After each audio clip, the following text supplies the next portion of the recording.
Goku fell into this world like a bad punchline. 1 second he was standing on a shattered platform between universes, the taste of divine blood still on his tongue. The next, he was lying on soft grass, staring up at a blue sky that wasn't his, with bells ringing faintly in the distance. He lay there for a moment, he folded tight against his skin so the universe wouldn't flinch.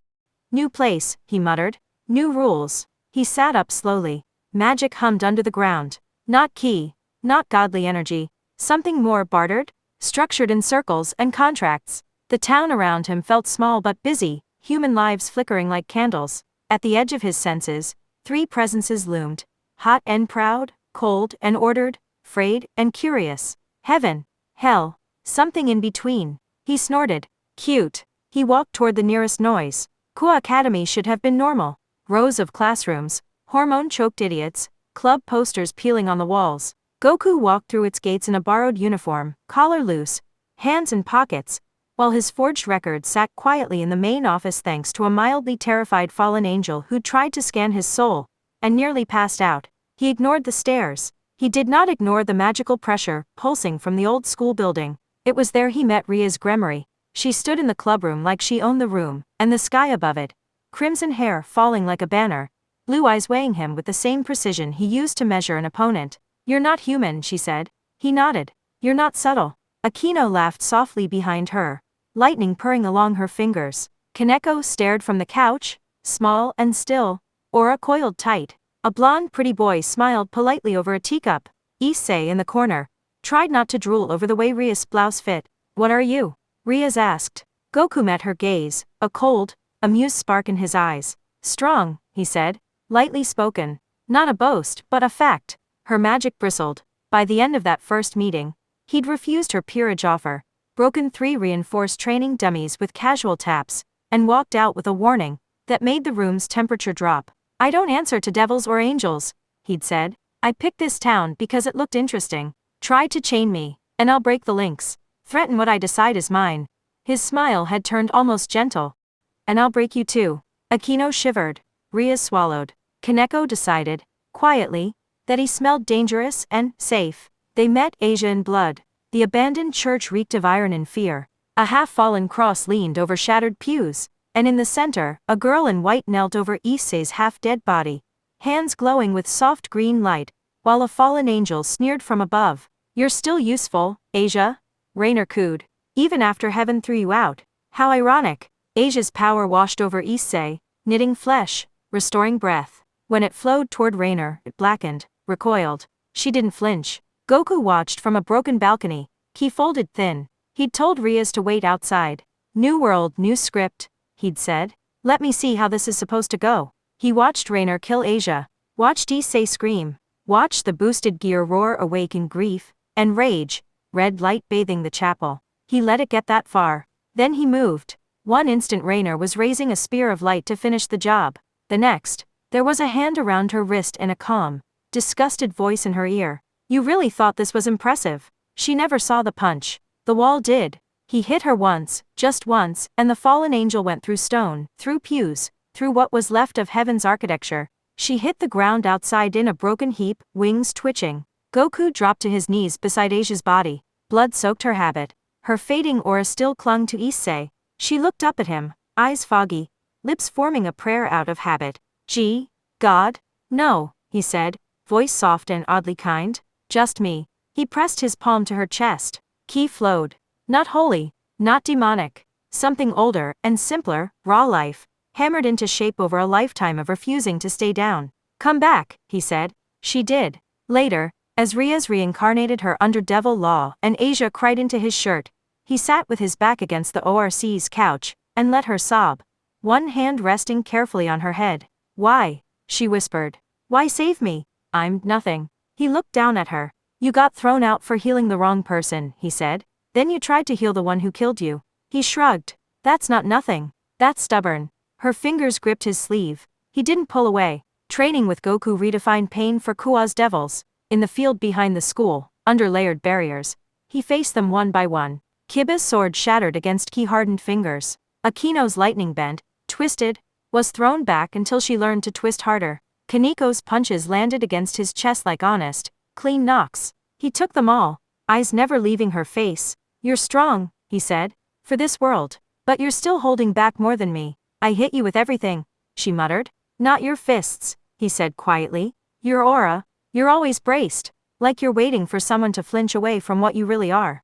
Her jaw tightened. No one was supposed to talk about that. He just watched her, unflinching. I don't care about your blood, he said. I care whether you hit back. A piece of her unclenched. She started to. Asia learned to heal through bruises instead of erasing them completely. If I fix everything, you won't learn where you break, Goku told Issei. And I don't feel like dragging you out of your own corpse.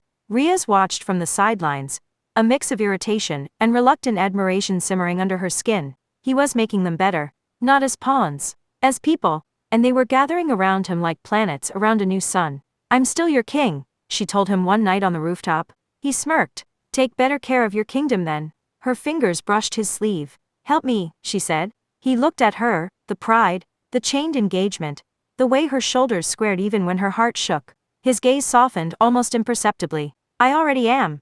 Riser Phoenix learned what real arrogance was. The raiding game arena burned in orange light, rubble, and twisted stone marking, where Goku had dragged the fight out of Hell's comfort and into his hands. Riser's flames roared, reviving flesh, stitching wings back together. Immortal, he laughed. You can't win, monkey. I am a phoenix. Goku walked toward him through the fire, suit singed, expression bored.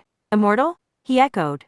No. You're spoiled. He vanished, reappeared with his fist buried in Riser's stomach. You think not dying is strength, he said, voice low. Real strength is knowing you can die and fighting anyway. He grabbed the devil by his hair, dragged him up, and slammed him into the arena floor.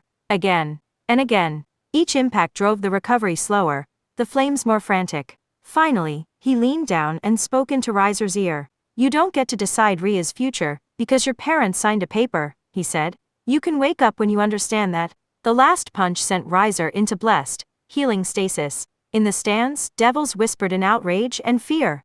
Ria stared at him, chest tight. He'd humiliated a phoenix noble for her, not because of a contract, because he'd decided her life wasn't theirs to script. Later, in the underworld, Venilana Gremory poured wine, and smiled over the rim of her glass. So, she said, eyes gleaming, that's the boy my daughter risked everything with. Goku shrugged, sitting stiffly in an expensive chair. Your devils tried to hand her off like property, he said. I don't like that. Venilana's smile sharpened. Good, she said softly. Neither do we. Riaz flushed. Her mother's eyes flicked between them, and said without words, don't let him drift. Riaz had no intention of it. Kakebiel's spear turned the night sky into a wound. Light screamed down toward Kua, crackling with ancient war. Angels, devils, and fallen watched from above, and below as a fragment of the past tried to erase the present. Riaz froze. Asia prayed. Issei ran. Goku stepped forward. He didn't transform. He didn't shout. He just raised his hand, and caught the spear. Power that could have wiped out the town shuddered in his grip. Ki laced around divine light, squeezing, twisting. You're not the first god to throw toys at me.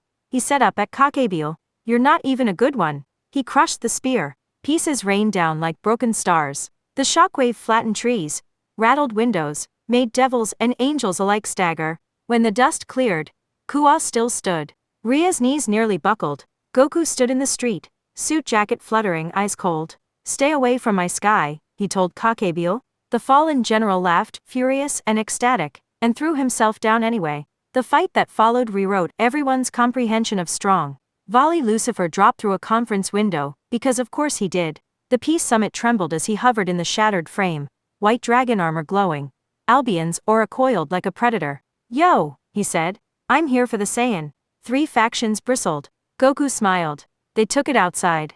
Above the school, under a dome of angelic, demonic, and fallen wards, dragon and Saiyan collided. Volley's blows came quick and precise, power having, and having again with divine dividing. Goku led him, ki compressing into something sharper, purer, deadlier. You're adapting to being diminished, Azazel murmured, watching from the ground. He's turning a weakness into a knife. When Volley tried to force Juggernaut drive awake, Goku drove his palm into the dragon's chest and jammed the feedback loop with raw will. Not here, he said.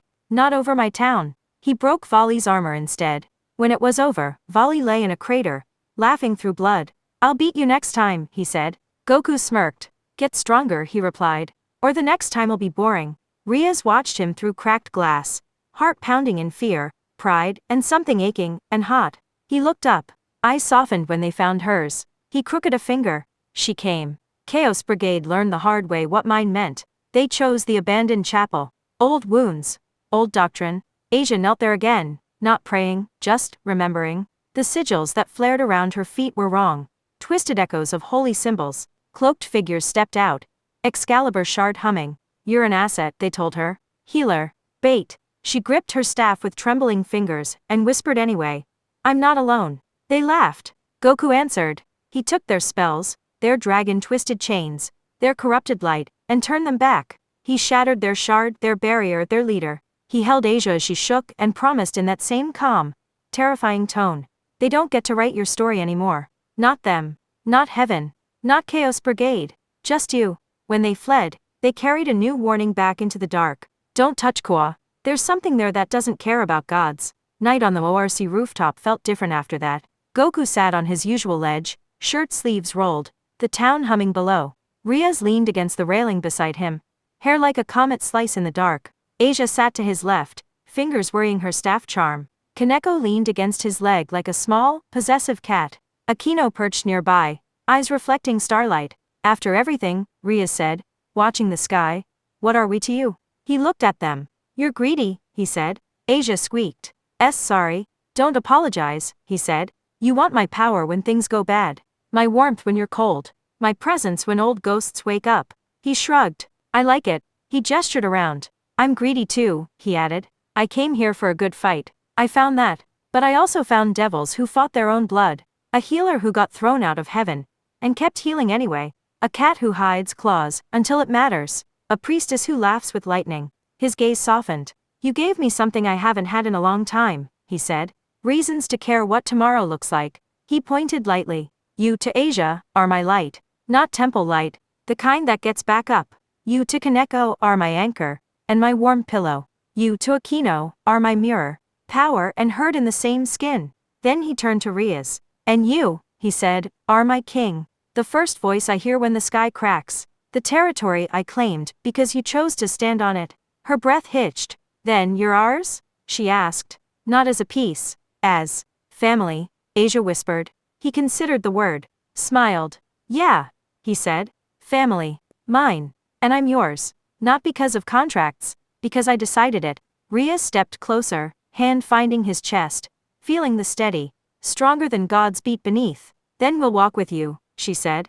However messy it gets. He snorted softly. Try and keep up, he replied. She laughed. We will. Below them, Kua glowed. Above them, dragons whispered, gods shifted, rebels plotted. On this rooftop, under this sky, Son Goku sat wrapped in a tangle of warmth, and claws, and lightning, and stubborn light he'd chosen to protect. The world had been written for another protagonist. He'd torn that script in half. What came next would be theirs, and anyone, god, dragon, or fool, who tried to take it would learn what it meant when an overpowered Saiyan with Goku Black's smile said one simple word. Mine.